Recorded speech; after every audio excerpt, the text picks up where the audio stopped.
Стучит, стучит железный молот, вбивает гвозди в плоть Христа. Склонился низко стар и молод к подножью этого Христа. Прохожий, слышишь ли, прохожий, о человек, остановись, взгляни на гору, на Голгофу, распятый Бог в венце висит.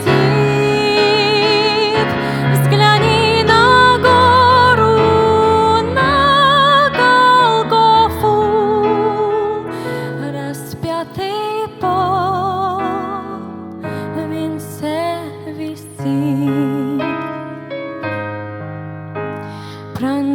Пронзили гвозди руки, ноги, из ран текла святая кровь.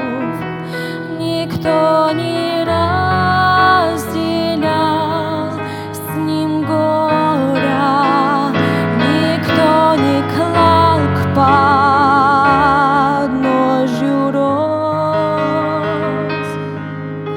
Прохожий, слышишь ли, всмотрися в его прекрасное лицо,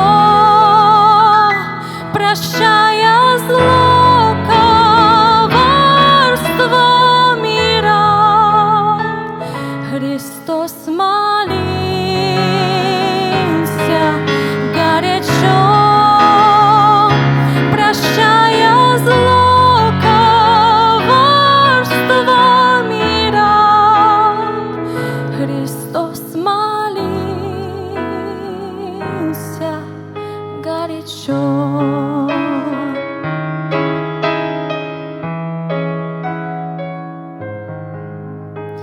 Взгляни в глаза, в них столько ласки, тепла, прощения, доброты. Как я хочу, мой друг, сегодня, что виден в них был я и ты. Прохожий, слышишь ли, прохожий, о человек.